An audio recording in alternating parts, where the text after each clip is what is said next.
नमस्कार दोस्तों, मैं हूं आचार्य योगेश पवार और हमारी चैनल साइंटिफिक एस्ट्रो वास्तु में आप सबका हार्दिक स्वागत है। कैसे हो दोस्त? आप मज़े में तो होंगे ही।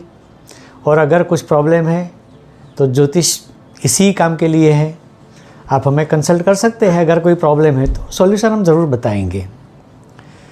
तो दोस्तों, आज की कुंडली में हम आपके सामने जो विराट कोहली की कुंडली उसके बारे में कुछ चर्चा करेंगे। और ख़ास करके ये पॉइंट मैं बताऊंगा कि मैंने पहले जो वीडियो रखे हैं उसमें जो पॉइंट बताए थे वह पॉइंट इसमें कैसे देख सकते हैं या कैसे उसका फलित निकलता है। तो यह वीडियो आप अंत तक देखें और यह वीडियो आपको पसंद आता है नहीं आता है आप हमारे कमेंट में ज़रूर लिखिए। कोई सलाह सूचन देना चाहते तो वो भी लिखिए। आपकी कोई भी सूचना सराख हो पर। परंतु सबसे पहले एक काम कीजिए, हमारी चैनल को सब्सक्राइब करें, लाइक करें, शेयर करें और बेल आइकन को दबाना न भूलें।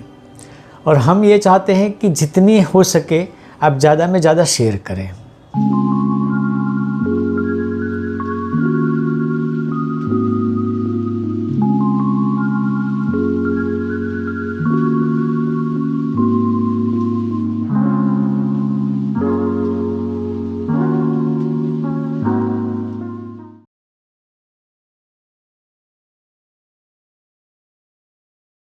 तो सबसे पहले लेते हैं विराट कोहली की जन्म लग्न कुंडली जो आपके स्क्रीन पर दिखाई गई है। इनका जो डेटा है वो हमने गूगल से लिया हुआ है और जो भी है उसी कुंडली के हिसाब से हम बताएंगे। तो सबसे पहले मैं ये बताना चाहता हूँ इस कुंडली के विशेषता में कि मैंने पहले भी एक वीडियो रखा था जिसमें बताया था कि आपके पिछले जन्मों के जो कर्म हैं उसके हिसाब से आपको इस जन्म में फल भुगतने हैं।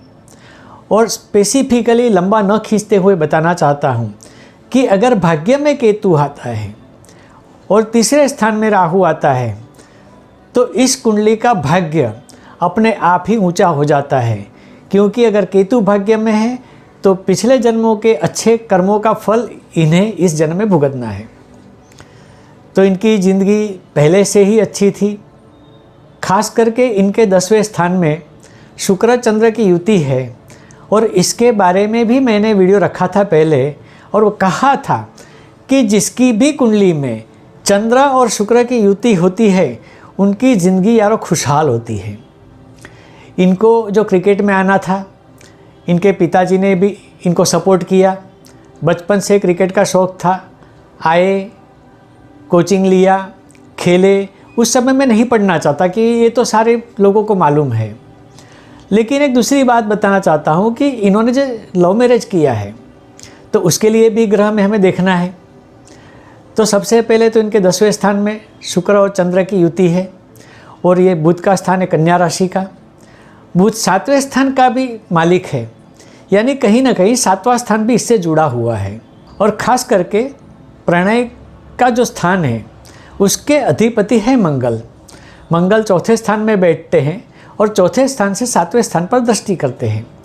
यानी कि कुल मिला के शुक्र, चंद्र और मंगल प्रणय के मामले में जो कुछ फल देना चाहते थे वह इन्होंने दे दिया है। ये भूतकाल है, इसलिए इसमें आगे जाने की कोई ज़रूरत नहीं है। पर इनका जीवन वैसे भी खुशहाल है और आगे भी खुशहाल ही रहेगा। इनके जीवन के अंत तक इनकी हैप्पीनेस बरकरार रहेगी, ये मेरा दावा है।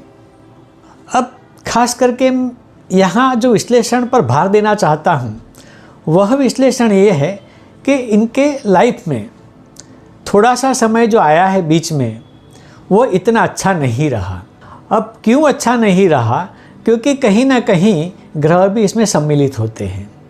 सबसे पहले जानिए, इनका जो केतु है वह 9वें स्थान में है और मार्च 19 से सितंबर 23 तक गोचर का राहु 7वें स्थान में था।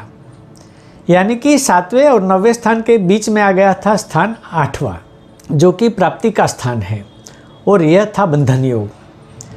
अब ज्योतिष के सिद्धांतों में बंधन योग अच्छा नहीं होता, इसीलिए जब ये बंधन योग चालू हुआ तब इनकी जो कैरियर थी उसमें कहीं ना कहीं प्रॉब्लम आने लगे। प्रॉब्लम कैसे आए, क्यों आए, वो हमारा काम नहीं है, ज्योतिष का काम नहीं है। लेकिन जब ये बंधन योग चलता था उनका ड्रॉ डाउन शुरू हो गया। उसके बाद में सितंबर 20 से अप्रैल 22 तक राहु वृषभ राशि में था और छठे स्थान पर से जा रहा था। छठा स्थान जो है उसमें गुरु स्थित है, और जब गोचर का राहु और कुंडली का गुरु इकट्ठा होते हैं तो कहीं ना कहीं चंडाल योग बनता है। सारे ज्योतिष जानते हैं कि चंडाल योग क्या है, रिजल्ट अच्छा नहीं देता। तो जब बंधन योग छूट गया तो ये चंडाल योग चालू हो गया, तो वह स्थिति भी इनके लिए अच्छी नहीं थी। इसीलिए कारकिर्दी में इनका जो सूरज चमकना था वो नहीं चमका। इसके बाद में राहु ने प्रवेश किया मेष राशि में अप्रैल 22 से अक्टूबर 23 तक। तो यहाँ भी मूल कुंडली का राहु जो तीसरे स्थान में है और गोचर का राहु जो 5वें स्थान में है, उसी से बंधन योग बना जो कि चौथा स्थान था। और इसीलिए यहाँ भी उनके समय में बाधाएं आई। इसके बाद में राहु केतु ने जो राशि चेंज की तो राहु गया चौथे स्थान में, और उसका जो पीरियड था वह अक्टूबर 23 से मई 25 तक। अब ये स्थान की राशि भी मीन है और मीन का स्वामी भी गुरु है। यहाँ फिर गुरु और गोचर के राहु के कारण चंडाल योग की उपस्थिति हुई, और इसी चंडाल योग के कारण उनका जो डाउनफॉल चलता था उसमें सुधार नहीं हुआ, और उसमें भी बिगाड़ थोड़ा सा होने लगा और होता ही गया। अब आप सबको मालूम है कि मई 25 के बाद राहु राशि बदलेगा और वह जाएगा कुंभ में, यानी कि राहु पर राहु आ जाएगा। दोस्तों, जैसे पहले कहा था कि भाग्य के कारण केतु अच्छे स्थान में है, यानी कि भाग्य स्थान में है, राहु भी अच्छे स्थान में है, यानी कि तीसरे स्थान में है। तो यहाँ से आगे जो भी उनका डाउनफॉल था वह रुक जाएगा और उसके बाद में उनकी उन्नति चालू हो जाएगी। तो जो विराट कोहली के फैन हैं उनको अब ज़्यादा देर रुकना नहीं पड़ेगा, उनका समय अच्छा आएगा, उनका खेल देखने को मिलेगा, उनकी अचीवमेंट देखने को मिलेगी, और यह समय इनके लिए ज़्यादा अच्छा रहेगा। परंतु राहु जब मई जून 28 के बाद धनु राशि में, यानी विराट कोहली के लग्न स्थान से जा रहा होगा, तब वापस एक बार बंधन योग की उपस्थिति होगी, जिसमें दूसरा स्थान फंसा है जो कि संपत्ति का है। परंतु इनकी कुंडली में जो 9वां, 10वां और 11वां स्थान है वह सारे ग्रह अच्छे होने के कारण हो सकता है कि यह क्रिकेट से निवृत्ति ले और आगे इनका जो बिजनेस है उसको ये संभाले और उसमें इनकी प्रगति होगी। और क्योंकि इनका प्रदेश का योग बहुत सॉलिड है, तो मैं ये भी दावा करता हूँ कि इसके बाद यानी 28 के बाद ये यहाँ से शिफ्ट हो गए फॉरेन में और वहाँ स्थायी हो जाएंगे और वहाँ का बिजनेस संभालेंगे और इसमें फूले फलेंगे।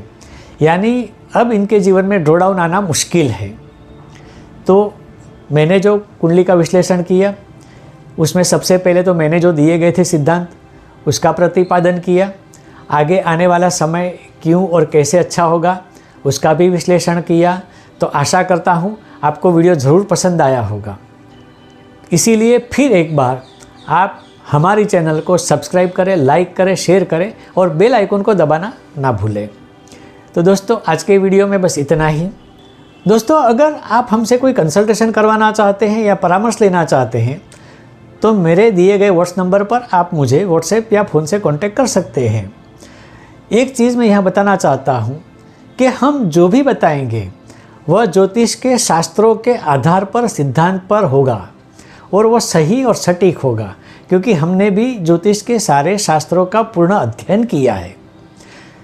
तो अगर सही उपाय चाहिए, सही प्रश्न का निराकरण चाहिए तो आप अवश्य हमें कांटेक्ट करें और आगे आने वाले वीडियो का इंतज़ार करें। पर एक बार फिर बता देना चाहता हूँ कि ऐसे ही किसी विषय पर आपको इच्छा हो कि हम इस विषय का वीडियो बनाकर आपके सामने पेश करें तो वो भी हमें कमेंट बॉक्स में ज़रूर लिख कर भेजिएगा।